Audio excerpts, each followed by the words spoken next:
Brand new weekly challenge. It's the Farmlands. Let's just dive straight into it and see what we've got. Needles and haystacks, get the loot and get back out. So, Glenn would probably be a great choice. I'm certainly having Carol. She's the leader now. She's an amazing character, of course. But she's not that great in this game. Her leadership trait, you're going to be getting body shots at high levels. You're not going to be landing critical hits at all. And you need charge attacks, not critical hits. So she's not a great character. I've re-rolled just about all of her traits, really. I could give her Ruthless, but hopefully she'll be sort of functional. But yeah, it's fair to say that she's not the best character to have in the game, let alone as a leader. I'm bringing T-Dog just for this first one because that's one of my daily challenges, to kill stuff. And Michonne is coming along with a chainsaw just because with this look, she looks amazing with a chainsaw, and it's a chainsaw. Who doesn't want to chainsaw some zombies? So, character choice, team choice, not that important when we're just sort of starting out. But later on, it's probably going to be a team that features Connie. Maybe I will have Fighter Rosita as my bruiser with the Riot Shield. That's just so that you can herd enemies, something that's very, very useful. And for missions like this, Glenn is pretty much an auto take. He's definitely going to be in the mix.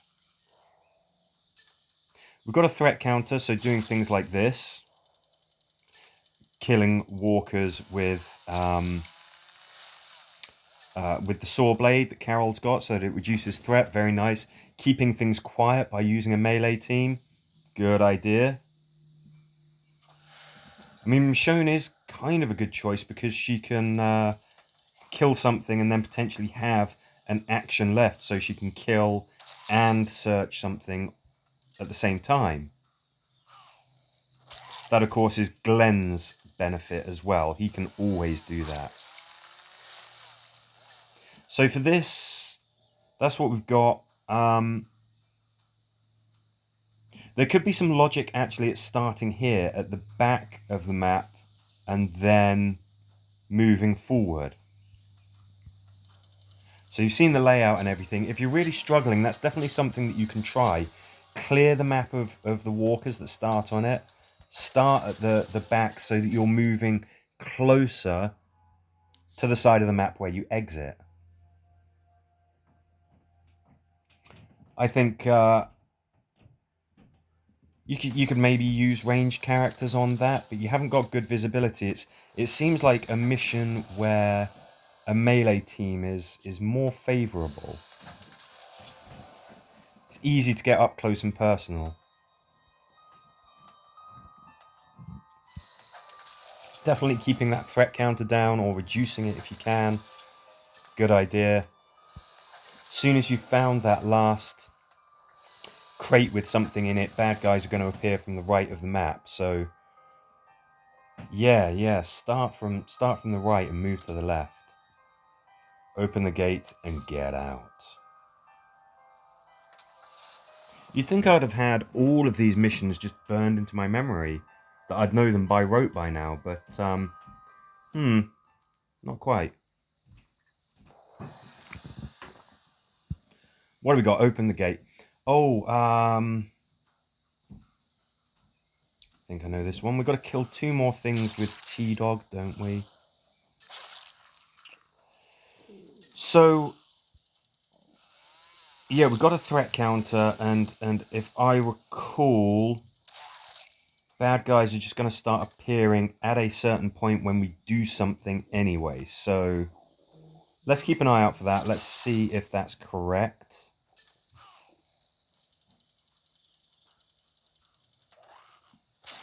Yeah, I've got Vigilant on my armor. One of the best traits that you could possibly have. That is why we are getting these preemptive strikes when the walkers will otherwise attack us. Primed, just absolutely one of the best traits that you can have. Now let's get to the mission and start opening this door. Yeah, did you see over there? Somebody's approaching. It's a goo. I believe that it's always a goo. Does anybody else pop up? Yes, and we have these two lovely chaps coming along as well. So you've got to be ready for that. It's only a few turns to open that door, but those regular walkers could be on you quite easily. That goo, if you've got somebody who could cripple it, it's not going to get to you before you escape. If you've got something that can stun or herd those regular walkers, that's great, because remember, the objective is to open the gate and get out. It's not to kill everything that's on the map. So you don't have to do that. All you've got to really do is stun those regular walkers that jump out of that hay bale. What were they doing there, huh? And maybe just slow down that goo, and then you can just get out of there. You don't have to worry about slaughtering everything in sight.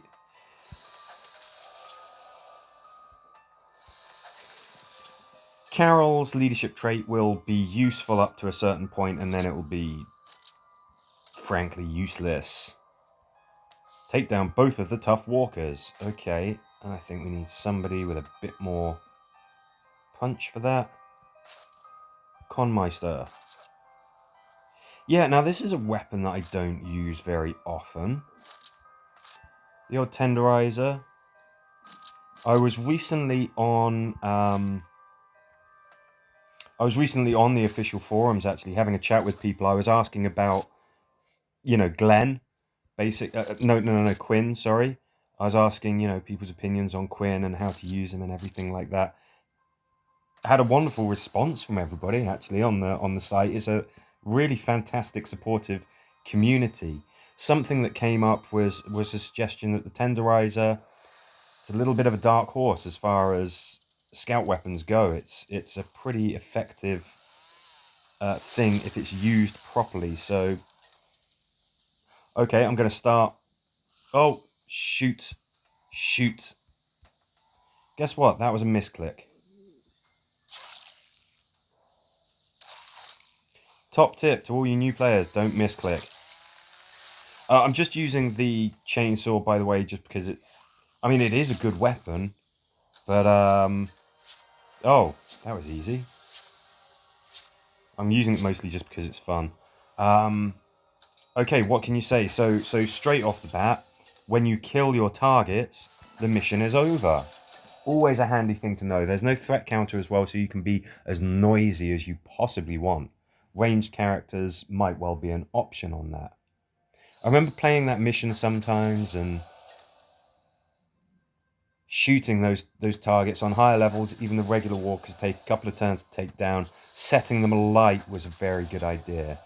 So I always say, if you can get your hands on some incendiary weapons, maybe a pistol with high power and incendiary, if it's got cripple or something like that as well, that's absolute magic. But yeah, being able to set things alight is really helpful. It's hard to take out things like spikies, tanks with melee characters alone, because if you don't take them out, they can't be stunned or anything, and it can really be a challenge. Vermin control, kill all walkers, if you say so. And I'm going to just throw in Fighter Rosita. Come on, we're all a bit of a fan of Fighter Rosita, aren't we? She's just great. Yeah, I will have tactical, please. Yeah, Tyrese with a chainsaw. Just because, why not? He looks so relaxed there. Look how calm he looks.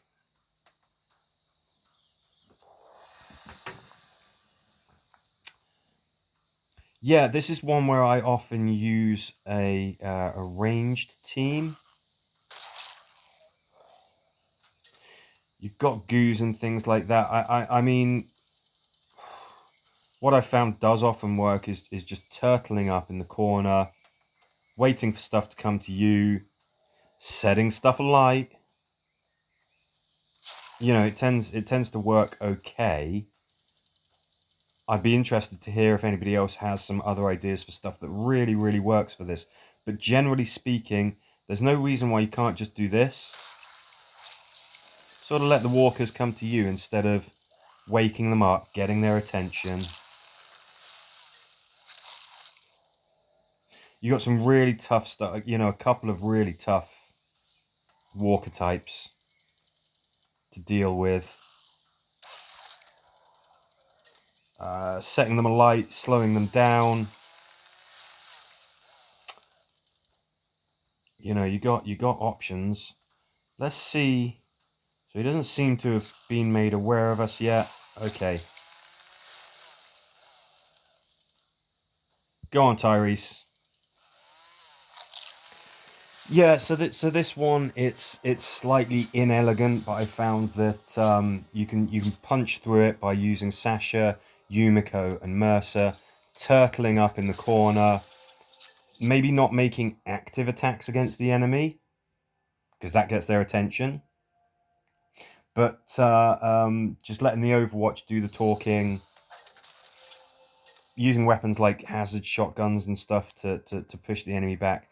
If you don't have stuff like that, then you know, try and get high-powered pistols. Try and get something that will set those big guys alight, so you can let time do the work. You can let them just burn. Get to the exit and into the main house. It's a fun little team, this. I'm going to keep them. Again, this is not an optimum team. I'm kind of bringing these guys because they're fun, basically. On later missions, of course, your weapon choice, your team choice is essential.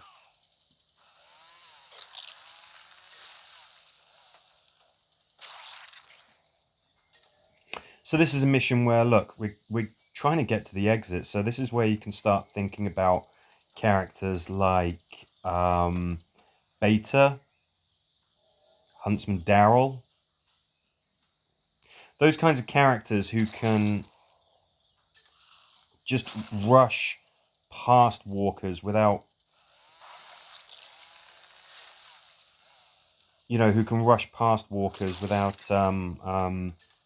necessarily having to kill them, get their attention. If you've got things like the riot shield that I equipped Tyrese with. Is it Tyrese? No, T-Dog. Sorry, T-Dog, because it's a warrior. The riot shield that I equipped T-Dog with. You know, that can hurt the enemies. I've given myself the Walker Mask that does the same thing. All you got to do is find some way. If you can't kill those walkers without them turning on you and swarming you, all you got to do is get past them. You can throw flares. You can use stun grenades to stun them. Use the Walker Mask to distract them. Anything that can hurt them.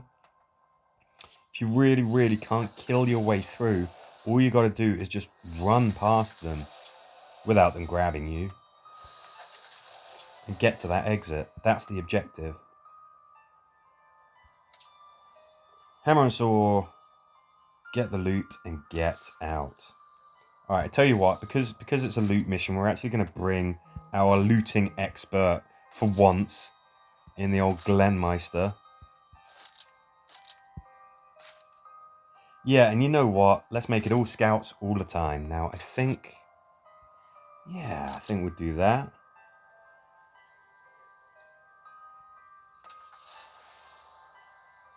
It's a shooter event, and we're resolutely refusing to use shooters at the moment.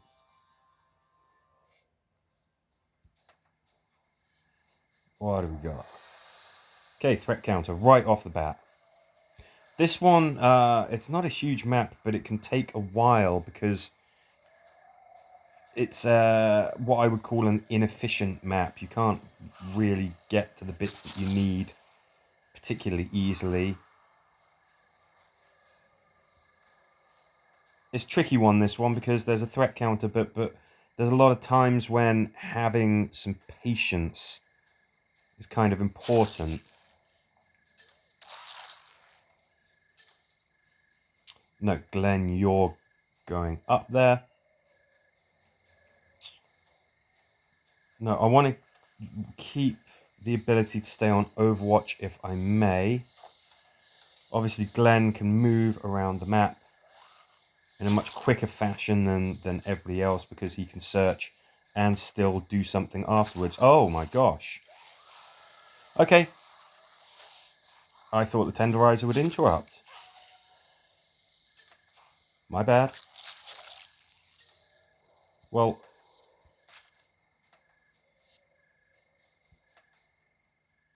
dum dum dum. Okay, so the tenderizer doesn't interrupt. It's the Croat's knife, isn't it? It's the knife that I've given Carol. Hey ho. Okay, so fine. That happened.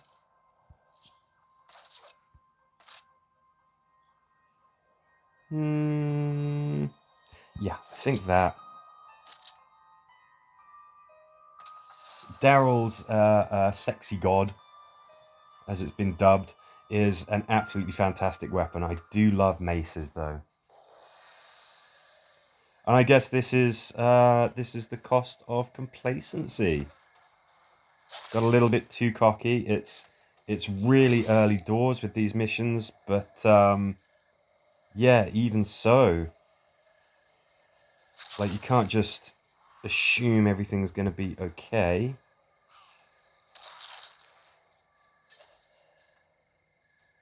Let's get Glenn up front because he could use his Overwatch if needed.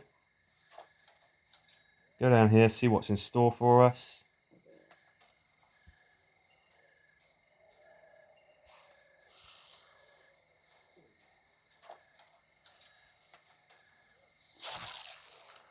Okay, great.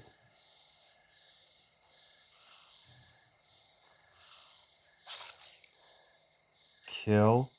Go back.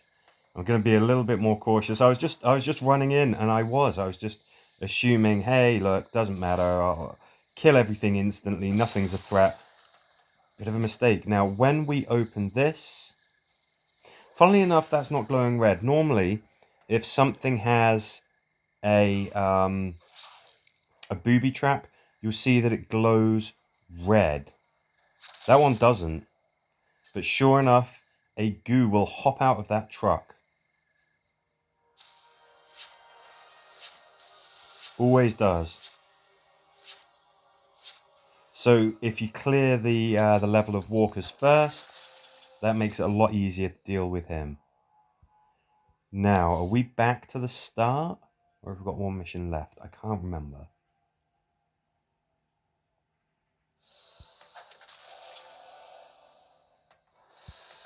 Yeah, we'd be back to the start now. That's everything that's on there, so yeah, and I'm glad I learned a lesson. Don't get too cocky.